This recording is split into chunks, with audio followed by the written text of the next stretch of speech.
नमस्कार, click India देख रहे हैं आप और मैं हूं आपके साथ राजीव सिंह। देश की राजधानी दिल्ली में पॉल्यूशन का स्तर लगातार बढ़ता जा रहा है और ये पहली बार नहीं है, ये हर साल होता है। मीटिंग स्टार्ट होती है, लेकिन सॉल्यूशन नदारद रहता है। हवा और जहरीली होती जाती है। इस बार के हालात ये हैं कि अभी न पराली की बात आई है और ना कोई बहाना चल पा रहा है। लेकिन सुबह-सुबह आप आनंद विहार चले जाएँ, अक्षरधाम चले जाएँ या फिर आस-पास के इलाकों में घूमने-टहलने चले जाएँ। आपको एक्यूआई 300 पार मिलेगा, यानी एक्यूआई के इस लेवल की बात करें, तो यह सेहत के लिहाज से हवा की बहुत ही खराब श्रेणी है। इसी मुद्दे पर बात करने के लिए हमारे साथ मौजूद हैं पर्यावरण मंत्रालय के अधीन सेंट्रल पॉल्यूशन कंट्रोल बोर्ड यानी सीपीसीबी के एडिशनल डायरेक्टर डॉक्टर डी साहब। सर, आपका क्लिक इंडिया में बहुत-बहुत स्वागत है। डॉक्टर साहब, दिल्ली में प्रदूषण का स्तर लगातार खतरनाक होता जा रहा है। चाहे जब भी देखें, दिल्ली एनसीआर में धुंध हमेशा दिखाई देती है। अभी अगर देखा जाए तो एक्यूआई 334 तक पहुंच गया है या इसके आसपास रह रहा है। एक्यूआई है क्या और इसका लेवल कब इंसान के लिए ज़्यादा खतरनाक हो जाता है? पहले तो हम लोगों को समझना पड़ेगा जो हवा, बतास, एयर हम अपना रेस्पिरेटरी सिस्टम में लेते हैं, इसमें जी। कुछ भी नहीं होना चाहिए। अगर एयर का कंपोजिशन आप देखिए, वहाँ पे तो ना तो पार्टिकुलेट मैटर है, ना तो कोई मेटल है, ना तो कोई धुंध है, क्लियर कट है। सिर्फ oxygen, hydrogen, nitrogen, carbon dioxide and थोड़ा सा वाटर वेपर है। जी। लेकिन हवा तो हमें लेना ही पड़ेगा। धरती में जैसे हमें खड़ा होना पड़ेगा, उसके लिए स्थान जी। चाहिए। उसी जी। तरह कहाँ भी जाइए आप, कहीं भी जाइए आप, सांस तो आपको लेना ही पड़ेगा। चाहे जी। फूड आपका दूसरी जगह से आप कलेक्ट कर सकते हैं, बट ऐसा जी। नहीं है कि वहां जाके हम सांस लेंगे, यहाँ नहीं लेंगे, ये तो हो नहीं सकता। नहीं हो सकता, इसीलिए बिल्कुल सही। हम लोगों को बहुत केयरफुल रहना चाहिए। जी। और एक्यूआई के प्रति ध्यान भी रखना चाहिए हमें। देखिए, मैंने पहले जी। बोला कि हमारा जो हवा, बतास, एयर कुछ भी बोलिए, जी। उसके अंदर में कुछ भी नहीं होना चाहिए अदर देन जी। जी। ऑक्सीजन, नाइट्रोजन एंड कुछ खूब कम मात्रा में कार्बन डाइऑक्साइड और मेटल्स। तो खतरा तो बना ही रहता है।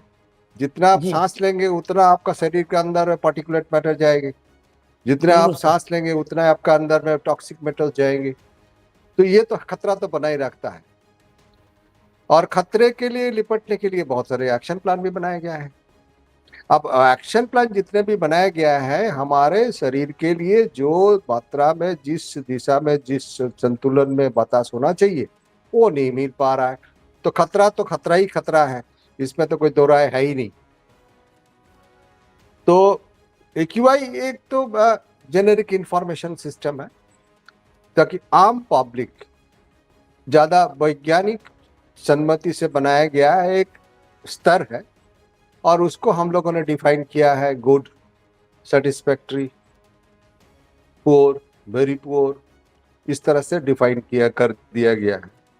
तो उसके हिसाब से हम लोगों को अपना जो काम कार्य है, जो काम काज जी। करना है, उसके हिसाब से डिफाइन भी करना है। सिर्फ सांस लेने के तो लेना ही है, सांस तो किसी स्थिति में लेना ही है आपको। चाहे फिल्टर बिल्कुल। लगा के लीजिए, चाहे मास्क लगा के लीजिए, या चाहे वाटर एयर प्यूरिफायर यूज करके लीजिए, वो तो आपको करना ही है। साथ में हमें किस स्थिति में क्या क्या कार्य नहीं करना है, वो भी हम लोगों को समझना पड़ेगा। तभी हम लोग सोच पाते हैं कि तभी हवा की जो बैलेंसिंग है, तभी मेंटेन हो पाएगा। और ये जेनेरिक इंफॉर्मेशन है, मतलब आम पब्लिक के लिए ये नियमावली लागू होना चाहिए हर पब्लिक के लिए। ऐसा नहीं कि मेरा मेरा गाड़ी तो ऑक्सीजन छोड़ेगा नहीं, हमारा गाड़ी भी कार्बन डाइऑक्साइड छोड़ेगा। तो जितना भी जी। जी। गाड़ी इस्तेमाल किया जाए, उसके प्रति ध्यान रखना पड़ेगा। जितने भी बिल्कुल। मिट्टी को, जहाँ पे हम खड़े होते हैं, उसको भी बचाव कितना कर सकते हैं, उसको कितना हम गीला रख सकते हैं, उसको भी हमें ध्यान में रखना पड़ेगा। प्लस हमारा एक्टिविटीज जो हो गया, कूड़ा करकट ना जलाए, उसके बाद कोयला का इस्तेमाल कम करें, जनरेटर का यूज कम करें, इत्यादि इत्यादि जो काम काज है उसके प्रति भी ध्यान देना चाहिए। और इसीलिए हम लोगों ने grab, graded response action plan जो बोलते हैं, डिफरेंट स्थिति में क्या क्या कार्य नहीं करना चाहिए उसका भी विवरणी पब्लिक के पास उपलब्ध है। एवं दिल्ली एनसीआर के लिए ये तो हाँ लागू कर दिया गया है, तो सभी को समझना पड़ेगा, देखना पड़ेगा, करना पड़ेगा, तभी सुधर सकते हैं। डॉक्टर साहब, मेरा आपसे अगला सवाल ये है कि दिल्ली में प्रदूषण से निपटने के लिए ग्रैप का पहला चरण लागू हो गया है। हमारे दर्शकों को ये बताइए कि ये ग्रैप है क्या और यह जहरीली आबो हवा को रोकने में कितना कारगर है। देखिए, हवा, वायु, कुछ भी बोलिए, जो हमारे सांस लेने के लिए, हमें जीवित रखने के लिए जो जरूरत है, उसकी क्वालिटी मेंटेन करना हमारा सबका रिस्पॉन्सिबिलिटी है। अब हवा देखिए, दिल्ली, एनसीआर, पूरा इंडो गैंजेटिक प्लेन, पंजाब से लेके हरियाणा, कुछ पोर्शन राजस्थान की, पूरा उत्तर प्रदेश, बिहार, बंगाल, कुछ झारखंड, इस इलाके में हम लोग इंडो गैंजेटिक प्लेन बोलते हैं। जी। इंडो गैंजेटिक प्लेन में क्या होता है, जैसे पानी एक, जैसे इंडो गंगा इस एरिया का पानी कलेक्ट करके ड्रेनेज करते हैं बंगोपसागर की तरफ, बे ऑफ बंगाल की पर बंगाल की खाड़ी तक जाते हैं। यहाँ का जो बतास है, यहाँ का जो हवा है, ये भी आसपास की जितने भी पोल्यूशन है वो कलेक्ट करके इसी दिशा में चलते रहते हैं। ये विंटर में चलता है, और गंगा बेसिन जिसको हम बात करते हैं ये बरसात में चलते हैं, और हवा का जो बेसिन होता है ये गर्मियों में चलते रहते हैं, विंटर में चलते रहते हैं, विंटर में चलते रहते हैं। जी। नाउ इस बेसिन में सिर्फ आज से नहीं, बहुत पुराने से चले आ रहे हैं, और ये चलता भी रहेगा। ये विंटर में टेम्परेचर कम होता है, हवा की स्पीड कम होता है, हवा की दिशा एक ही तरफ होते हैं, मिक्सिंग हाइट जिसको हम एटमॉस्फेरिक बाउंड्री लेयर बोलते हैं वो भी कम होता है, सोलर रेडिएशन भी घट जाता है। इसके वजह से जो vertical movement of the air होता है वो कम होता है। इसके वजह से ना हॉरिजॉन्टल डिस्पर्शन हो पाता है, ना वर्टिकल डिस्पर्शन हो पाता है एयर का। उसके वजह से हमारा जो वेंटिलेशन कोएफिशिएंट जिसको हम बोलते हैं साइंटिफिक भाषा में, डिस्चार्ज रेट ऑफ एयर, वो बहुत कम हो जाता है। उससे बदल क्या होता है कि स्टैग्नेशन हो जाता है, जितना भी एयर है वो में मूवमेंट कम हो जाता है। मूवमेंट कम होने पर क्या होता है, हवा की जो डाइल्यूशन नहीं हो पाता है, डाइल्यूशन ना होने के कारण ये सब धुंध बनता है, डस्ट की एक्युमुलेशन होता है, ये सब होता रहता है। And these are all seasonal phenomena, season. तो हमें क्या करना चाहिए इस दिशा में, हमें करना चाहिए कि बाहर से जितना भी पोल्यूटेंट्स आ रहा है, whatever is coming from outside, upstream से जितना भी आ रहे हैं, उसको तो हम रोकथाम नहीं कर सकते, लेकिन हम लोग अपना अपना ग्राउंड में जो जहां बसे हुए हैं वहां पे दूषण काम हो उतना हमें करना चाहिए। ये अपना रिस्पॉन्सिबिलिटी है। उसके अच्छा, अलावा जी सर। सर, सरकार का जो एक्शन प्लान है उसको लागू रखने में, उसका सक्रिय रहने में, उसका मॉनिटरिंग करने में ऑलवेज हम लोग को अलर्ट रहना चाहिए। डॉक्टर साहब, ये बताएं कि दिल्ली एनसीआर में प्रदूषण से सबसे ज्यादा प्रभावित कौन सी जनसंख्या या कह सकते हैं कि आयु वर्ग के लोग होते हैं, और उनके स्वास्थ्य पर इसका क्या असर पड़ रहा है। देखिए, जिस रेस्पिरेटरी सिस्टम के जब हम बात करते हैं, whenever we are talking of the respiratory system, जिसका रेस्पिरेटरी सिस्टम जितना फास्ट है वो उतना उसका इफेक्ट होता है, क्योंकि जितना रेस्पिरेटरी रेट होगा जितना इनटेक ऑफ एयर होगा, जितना वायु एयर हमारे शरीर के अंदर जाएगी, उसको जितना ज्यादा होगा उसके हिसाब से इसका तकलीफ उसको जितना ज्यादा होगा। इसीलिए छोटे बच्चों का जो जो रेस्पिरेटरी रेट है वो ज्यादा है देन द नॉर्मल एडल्ट। फिर जितने बुजुर्ग आदमी होते हैं उनके लिए भी रेस्पिरेटरी रेट ज्यादा होते हैं, तो उनके लिए भी खतरा होता है, ये होता है। और उसको तो हम कंट्रोल नहीं कर सकते कि बच्चों का रेस्पिरेटरी रेट तो होगा ही है, सभी बच्चों का होता है, तो उसके जी, लिए जी। खतरा ज्यादा बने रहते हैं। इसीलिए ग्रैब में जो सीवियर या वेरी पुअर कैटेगरी में जाते हैं, हम लोग बोलते हैं कि स्कूल कॉलेज को भी बंद कर दिया जाए ताकि जी, एक्सपोजर लेवल कम हो। कम हो, बिल्कुल। इसी डॉक्टर साहब, आपसे मेरा अगला सवाल ये है कि दिल्ली में प्रदूषण को लेकर कभी पराली को जिम्मेदार ठहराया जाता है, तो कभी गाड़ियों के धुएँ वगैरह को। आखिर प्रदूषण का मुख्य कारण क्या है? असल में क्या है, ये कोई भी शहर, कोई भी एरिया, कोई भी डिफाइंड एरिया में प्रदूषण का जी, स्तर, जो प्रदूषण जितना होता है, जो उत्सर्जन होता है, जो एमिशन जनरेट होता है, ये जी, ऑलमोस्ट सेम रहता है through out the year same रहता है, अदर देन सम एक्टिविटीज। ठीक है। जी, अब इसके लिए हम किसको ब्लेम करेंगे? हमें हमारा जो प्रदूषण जितने भी टन पर डे है या केजी पर डे है वो ऑलमोस्ट सेम रहता है थ्रू आउट द ईयर। लेकिन विंटर में जो प्रॉब्लम होता है कि हमारा जो मिक्सिंग लेयर, जो डाइल्यूशन लेयर, जो डिस्पर्शन एरिया, जो कोएफिशिएंट, वेंटिलेशन कोएफिशिएंट, ये सब कम हो जाते हैं। अगर कम होने पर क्या होता है कि कंसंट्रेशन बढ़ता जाता है। कंसंट्रेशन, वो जो एमिशन जो डिस्पर्स नहीं हो पाता है, एमिशन जो डाइल्यूशन नहीं हो पाता है, एमिशन जो जिसके कारण वेंटिलेशन कोएफिशिएंट के कारण पर रुका पड़ा रहता है, उसी के वजह से ये प्रॉब्लम होता है। ये प्रॉब्लम जैसे बैठिए, आप जिस कमरे में बैठे हुए हैं वहां भी तो जी, प्रदूषण है। बिल्कुल एक सही। अगरबत्ती जला दीजिए उस कमरे में और उसको फिर धीरे धीरे छत को नीचा कर दीजिए, अपने छत को, तो देखिएगा जो उसी सेम अगरबत्ती से आपको लगेगा कि अगरबत्ती अभी बुझाना पड़ेगा क्योंकि अगरबत्ती का धुआं बढ़ बढ़ गया है। तो ये जो एरिया होता है हमारा वर्टिकल एरिया, ये कम हो जाता है, कंप्रेस हो जी, जाता है।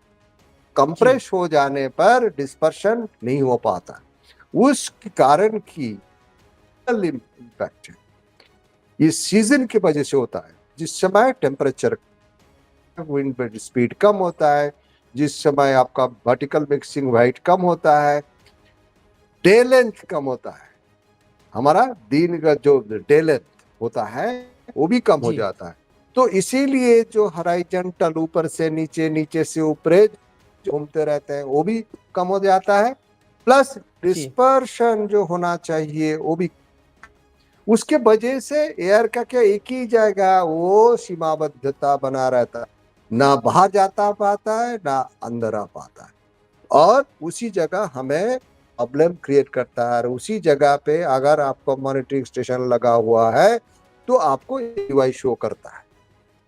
ये एक एक नेचुरल फेनोमेना है। जी, और जी, जी। नेचुरल से, हाँ, एक गंभीर सवाल है बताइए सर बताइए, कि सवाल करिए, कोई इशू नहीं। डॉक्टर साहब, कई बार मीडिया में ये भी खबरें आई कि दिल्ली के प्रदूषण से लोगों को कैंसर तक हो रहा है। कैंसर होने की संभावना कितनी है, अगर देखा जाए इस प्रदूषण की अगर हम बात करें तो? देखिए, प्रदूषण से सब कुछ पॉसिबल है। जी, अब कितना होगा वो तो आपको डिपेंड करेगा। सब कुछ जी, पॉसिबल है, जी, सांस जी, का, ये सब कुछ पॉसिबल है। आपका पार्टिकल मैटर अगर आपका खून के अंदर पहुंच गया, और खून तो आपका शरीर शरीर पूरा शरीर में दौड़ता है ना, तो जी, ब्रेन में भी जी, जा जी, सकता है, लंग्स में भी जा सकता है, किडनी में भी जा सकता है, सभी जगह जाके हो सकता है, अकोमुलेशन होता है। और कौन सा पोल्यूटेंट, वो पार्टिकुलेट मैटर क्या है, उसका टॉक्सिसिटी लेवल क्या है, उसके अगर कैंसरस है तो कैंसर भी हो सकता है। लेकिन इसके ऊपर पूरा स्टडी अभी किसी ने किया नहीं। ये जी एक जनरल कंक्लूजन है कि होता है, लेकिन जी आज तक भी कोई भी डॉक्टर ने ये लिख के नहीं दिया या पोस्टमार्टम रिपोर्ट में किसी ने मेंशन नहीं किया जी कि वायु प्रदूषण की वजह से इनका मृत्यु हुआ है, कार्बन मोनोऑक्साइड से घुटन घुटन से मृत्यु हुआ, ये लोग लिख के देंगे। लेकिन पार्टिकुलेट मैटर से मृत्यु हुआ है, ये कोई भी डॉक्टर लिख के नहीं देंगे। तो इसीलिए जी डॉक्टर लोगों को और भी हमारे साथ जुड़ के काम करना चाहिए। जैसे मैं बार बार बोलता रहता हूँ, सर। देखिए ग्रैप हम लोगों ने डिसाइड कर दिया है, लेकिन ग्रैप के साथ डॉक्टर का लिंकेज हम लोगों ने किया नहीं। प्राइमरी हेल्थ सेंटर में क्या क्या फैसिलिटीज अभी तैयार करना चाहिए, वायु प्रदूषण बढ़ता बढ़ता प्रदूषण के साथ प्राइमरी हेल्थ सेंटर के डॉक्टर के पास क्या क्या इंफ्रास्ट्रक्चर होना चाहिए, ये हम लोगों ने कहीं नहीं बताया। प्राइमरी हेल्थ सेंटर के पास क्या क्या उपचार की व्यवस्था होना चाहिए, ये भी हम लोगों ने कहीं नहीं बताया। तो ये जो सीजनल फिनोमेनन हमें आना ही है हर साल, डॉक्टर को हम लोगों ने इन्वॉल्व नहीं किया है आज तक। डॉक्टर साहब, प्रदूषण नियंत्रण के लिए ग्रैप और ऑड इवन स्कीम जैसे उपाय लगातार किए जाते हैं, हर साल किए जाते हैं देखा जाए तो इसके कोई पॉजिटिव रिजल्ट देखने को मिल रहे हैं या फिर ये बस सब बेकार की बातें हैं? नहीं, फिर फायदा ग्रैप तो ये लागू है कि प्रदूषण कम करो। प्रदूषण कम करने के लिए क्या है, आप प्रदूषण से होने वाली बीमारियों को पता करने के लिए डॉक्टर की जरूरत पड़ेगा। तो वो तो साइंटिस्ट लोग नहीं कर सकते ना। साइंटिस्ट लोगों के साथ डॉक्टर लोग बैठने के बाद ही वो डिसाइड हो सकता है कि किस तरह की इंफ्रास्ट्रक्चर डेवलप करना चाहिए। वेंटिलेटर डेवलप करना चाहिए, सीओपीडी नापने के होना चाहिए, blood blood blood oxygen saturation level नापने के लिए आपको इंफ्रास्ट्रक्चर होना चाहिए, क्या क्या सिम्टोमेटिक होना चाहिए, ये डॉक्टर लोगों को कुछ सोचना चाहिए और उसके ऊपर इन्वेस्टिगेट करना चाहिए हर साल। करने के बाद उसके बाद साइंटिफिक पेपर लिखने के बाद लोगों को और जागरूक करना पड़ेगा, ये मैं समझता हूँ। डॉक्टर साहब, हाल ही में कालिंदी कुंज का एक वीडियो वायरल हो रहा था जिसमें यमुना नदी पर केवल झाग ही दिखाई दे रहा है। दूसरी तरफ छठ महापर्व की तैयारी कर रहे हैं लोग, और उस पर्व में लोग पानी में उतरते हैं, उसमें डुबकी लगाते हैं। चिंता तो है ही। तो आखिर यह झाग कैसे बनता है और यह जल में मौजूद किस प्रकार के प्रदूषण का संकेत है? नहीं, झाग जो देखिए क्या है, हमारे घर में जितने भी डिटर्जेंट वगैरह तैयार होते यूज करते हैं हम लोग, जी जी पहले की तुलना में हम लोग डिटर्जेंट की जो डिटर्जेंट जो साबुन वगैरह जी। शैम्पू वगैरह वॉशिंग मशीन में जो यूज करने वाला बर्तन धोने वाला जितने हम्म, भी साबुन वगैरह इस्तेमाल कर रहे हैं, और जी उसकी वजह से झाग तैयार होता है। इवन पेस्ट पे भी वो आजकल डाल दिया जाता है। जी पहले के जमाने में आज के जमाने में लोग साफ सुथरा रहने के चक्कर में बहुत सारे साबुन वगैरह इस्तेमाल करते हैं। जी तो बहुत सारे वो डिश वॉशर हो गया, वॉशिंग मशीन हो गया, बर्तन धोने का, साबुन घर धोने का, ये सब जो करते रहते हैं, ये जी ट्रीटमेंट प्लांट द्वारा ये जो झाग तैयार होता है, जहां भी एरेशन की मौका मिलता है वहां पे झाग बन जाता है। और ये भी हर साल भी होता रहता है, क्योंकि जो झाग या फॉस्फेट कंटेनिंग कंटेनिंग जी जितनी भी साबुन होता है वो फॉस्फेट कंटेनिंग, फॉस्फेट तो पॉइजनस है ही। जी और ये फॉस्फेट जाने के फॉस्फेट जब नदी में जाता है तो झाग बन जाता है। और ये तो मैं जब दिल्ली में रहता था देखता था, तभी भी हुआ करता था, आज भी होता है।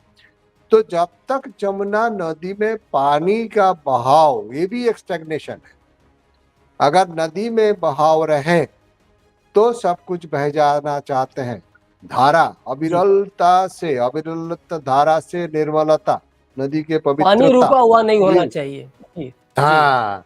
तो जब मतलब आपको अविरलता होने से निर्मलता भी आएगा और स्वच्छता भी आएगा, और स्वास्थ्य भी होगा, उसमें नदी का स्वास्थ्य भी मेंटेन होगा।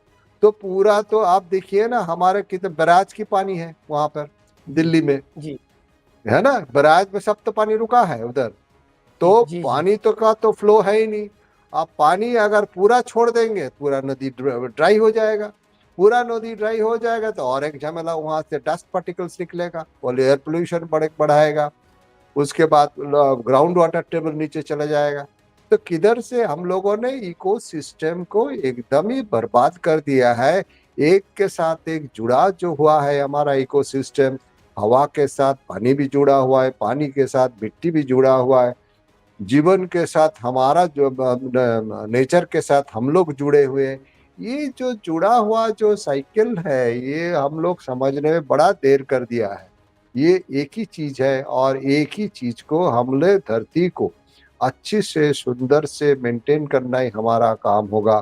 तभी फ्यूचर जनरेशन का हेल्दी रहेंगे, तभी फ्यूचर जनरेशन सोच पाएंगे, तभी फ्यूचर जनरेशन की हम से और भी उम्मीद कर सकते हैं कि हमारा धरती और अच्छा होगा, सुंदर होगा। डॉक्टर साहब, दिल्ली एनसीआर में जिस तरह से प्रदूषण जानलेवा बनता जा रहा है, तो उसका हल क्या हो सकता है, या फिर हम ऐसे ही जीने मरने के लिए बाध्य हैं? नहीं, मेरे को तो लगता है कि हम लोगों ने का प्रदूषण के तो स्रोत हम लोगों ने मोटा मोटी आइडेंटिफाई कर लिया है। जी लेकिन वो हम लोग जो एक्शन प्लान को लागू करते हैं और एक्शन प्लान से हमारा कितना प्रदूषण की मात्रा में कम हुआ है एट द सोर्स, वो आज तक हम लोगों ने नहीं कर पाया। कि जी वेहिकुलर पोल्यूशन में इतना टन जनरेट होता है तो हमने ये लागू कर दिया तो इसमें इतना टन कम होगा, या उसका मॉनिटरिंग करके मेजरमेंट करके आज तक किसी ने नहीं बताया। मेरे को लगता है कि कौन सा स्रोत पर क्या क्या लागू कर किया गया है और उसमें प्रदूषण में मात्रा में, मतलब एमिशन की मात्रा में, एमिशन की कम मतलब कर हम लोग दिया गया। अंधेरे में तीर चला रहे हैं।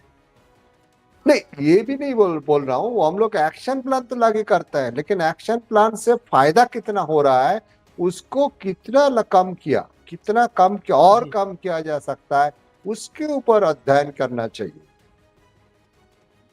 अध्ययन की जरूरत है। देखिए, रिसर्च तो कंटिन्यूअस प्रोसेस है। आप बोल नहीं बिल्कुल। सकते कि रिसर्च कंप्लीट हो गया अब हम नहीं कर सकते हैं। देखिए ना, धीरे धीरे हम लोग प्रदूषण की जो स्रोत है, प्रदूषण के जो सोर्सेस है, उसको और कितना कम करने पर ये स्थिति नहीं आएगा, वो नहीं बता सकते। दूसरी एक चीज है कि एमिशन कम तो हम कर रहे हैं, लेकिन टॉक्सिक पूरा, देखिए डस्ट को तो कंट्रोल करना इन सब ट्रॉपिकल क्लाइमेट में बहुत डिफिकल्ट टास्क है, लेकिन टॉक्सिसिटी कितना कम कर रहे हैं वो भी हम नहीं बता रहे हैं। टॉक्सिक, क्योंकि ये जो धूल मिट्टी कण है, इस पे टॉक्सिसिटी, उसमें खतरनाक क्या चीज है या मेटल कंटेंट क्या है, वो भी हम बता नहीं पा रहे हैं आज भी। तो ये तो बड़ा विडम्बना है मेरे को लगता है कि साइंटिफिक इन्वेस्टिगेशन टोटल जो धूल है उसको ना नाप के टोटल कितना हम टॉक्सिसिटी कम किया ओवर द इयर्स, ये भी डेमोन्स्ट्रेट होना चाहिए, पब्लिक को जानकारी के लिए करना चाहिए। और बिल्कुल सर। कितना कम किया जा सकता है उसके ऊपर भी स्टडी करना चाहिए। शुक्रिया सर, क्लिक इंडिया को आपने अपना बेशकीमती समय दिया। तो ये थे डॉक्टर शाह, जिन्होंने साफ तौर पर बताया कि अगर हम कुछ एहतियात बरतें, हम कुछ ऐसा करें जिससे कि पोल्यूशन को कंट्रोल किया सके, खासतौर पर जनरेटर का उपयोग कम करें, या कुछ ऐसे चीज़ों का उपयोग कम करें जिससे कि पोल्यूशन बढ़ता है, तो बहुत ही सुंदर जीवन जी सकते हैं। अपने देश का, अपनी धरती का हम ख्याल रख सकते हैं। तो अभी तक के लिए बस इतना ही। बने रहिए क्लिक इंडिया के साथ और मुझे दीजिए इजाज़त। शुक्रिया।